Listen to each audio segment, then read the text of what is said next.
Gênese do universo estelar. Nesse capítulo, a sua voz retoma novamente a fase matéria, só que numa oitava mais elevada.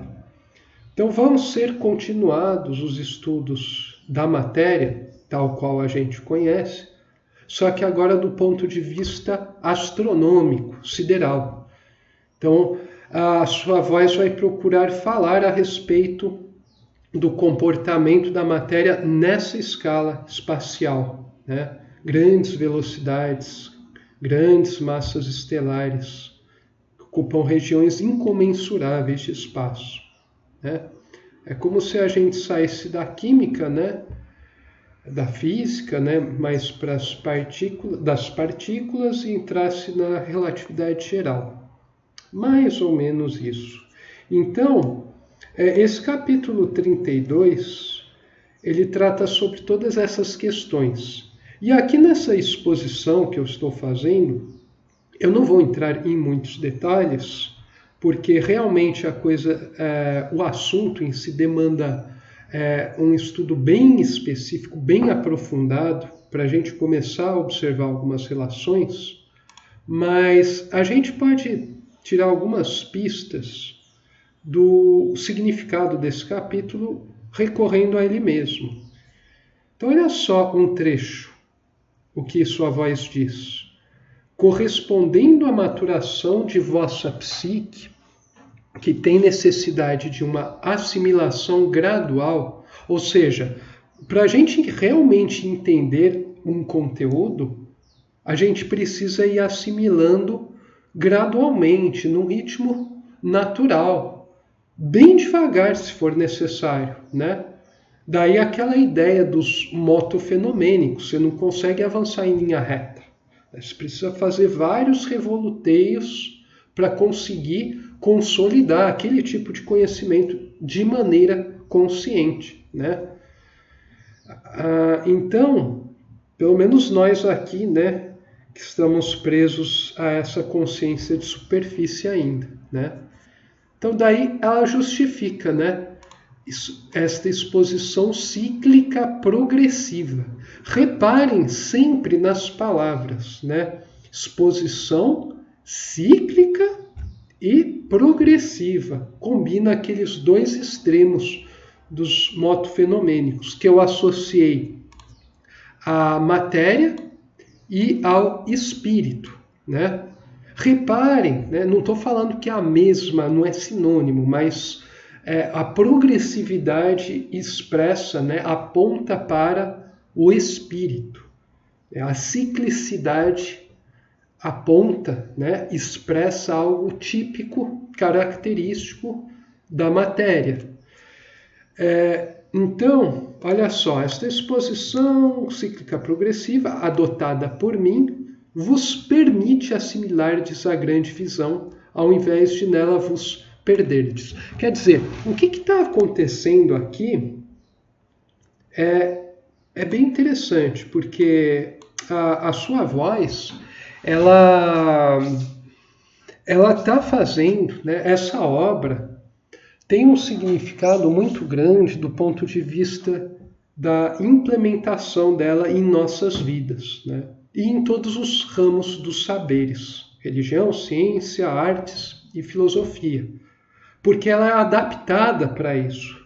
A gente pode dizer que ela foi bem construidinha, né? Construída com carinho, pensando na gente conseguir pegar e aplicar, sendo que a única coisa necessária é a boa vontade das pessoas, né? Coisa que ainda é raríssima.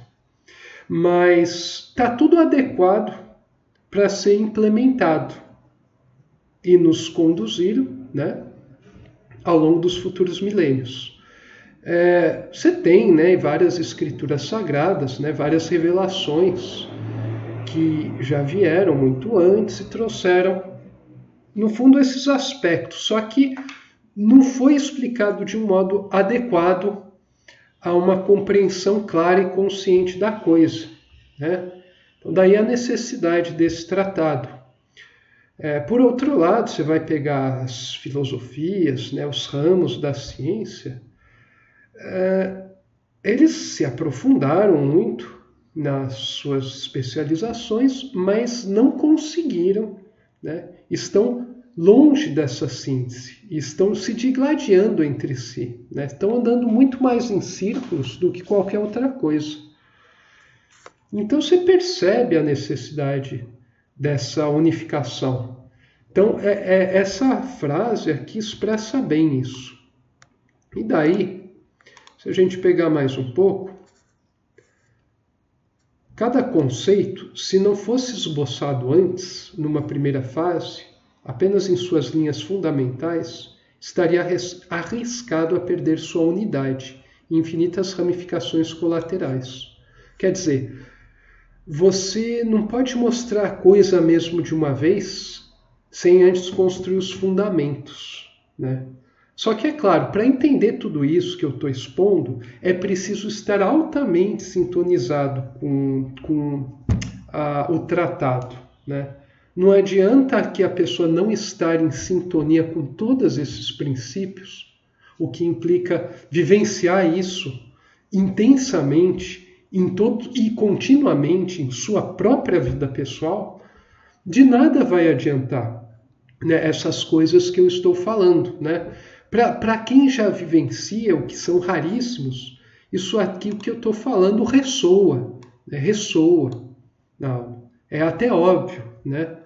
Para quem está longe disso, está tendo uma abordagem ainda inicial como uma leitura, como algo, uma erudição, por mais espiritual que seja, mas uma simples erudição, sem relação com nada, para essa pessoa vai parecer muito abstrato, muito distante, não vai ser tão interessante, né? Então a pessoa vai, assim que terminar de ver esse vídeo, né, se já não largou, vai viver a vida, né, da maneira que vem vivendo, né? E daí talvez, vez ou outra, se lembre de uma coisa, né, com uma grande martelada da vida, né? Então isso expressa o nível de consciência da pessoa.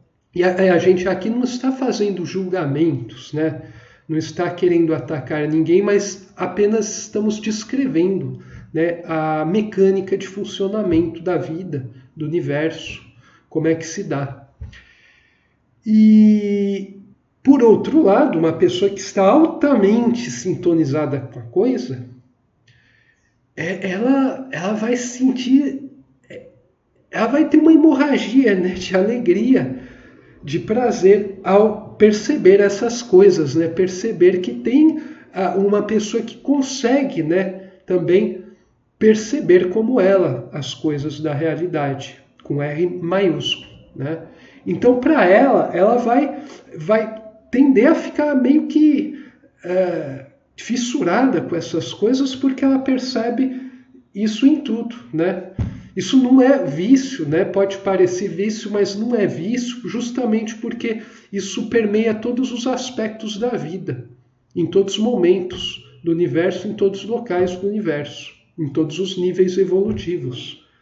Então, a partir daí, você não pode mais falar em vício, porque vício é uma coisa restrita a um nível, a um contexto, a uma pessoa, que faz mal se a pessoa começa a ficar excessivamente em cima da coisa. As coisas aqui apresentadas, né, eu estou cada vez mais intensamente mergulhando nelas e eu sinto que eu estou cada vez menos viciado, na verdade. E eu vou percebendo que o mundo está viciado em 15 mil vícios diferentes, né? 15 mil variações de coisas deletérias.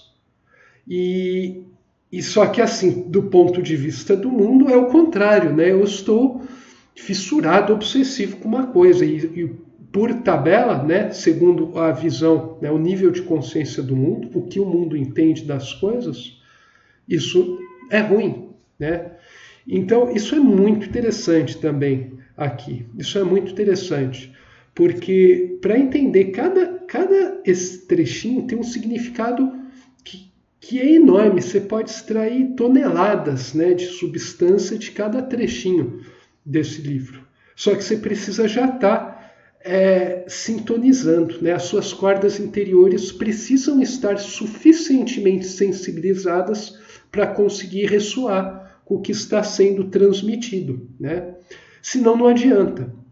Então, isso aqui, na verdade, é até um contrassenso, esses estudos que eu venho, essa exposição que eu venho fazendo, porque assim, é basicamente para quem já está bem encaminhado aí, né?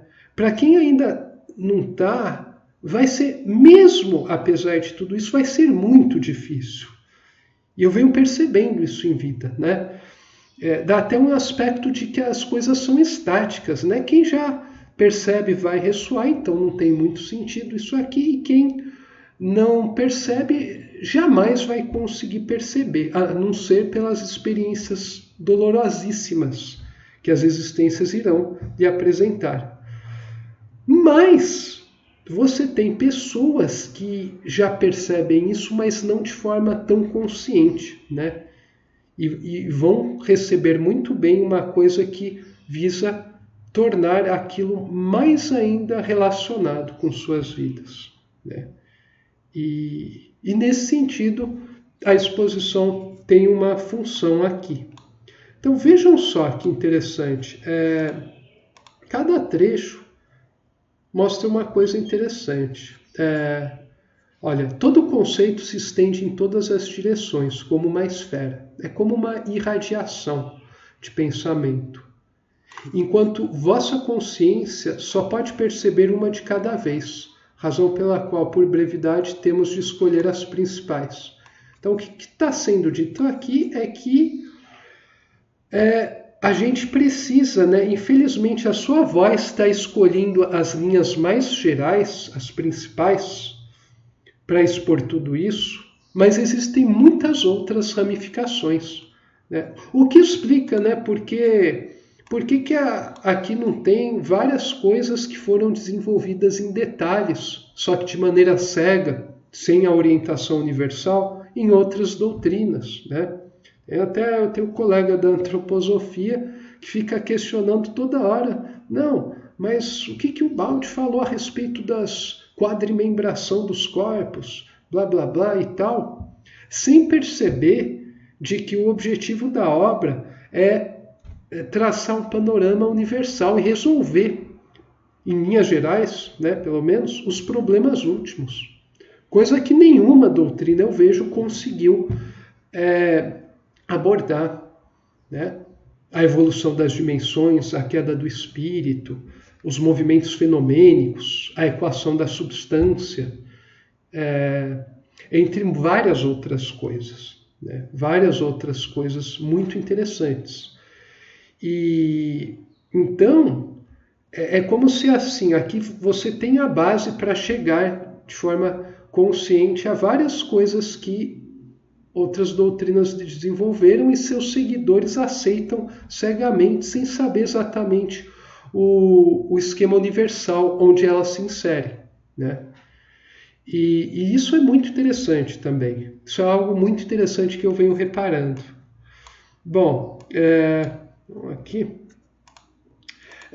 Daí, tem uma frase, né, que dá uma pista muito boa.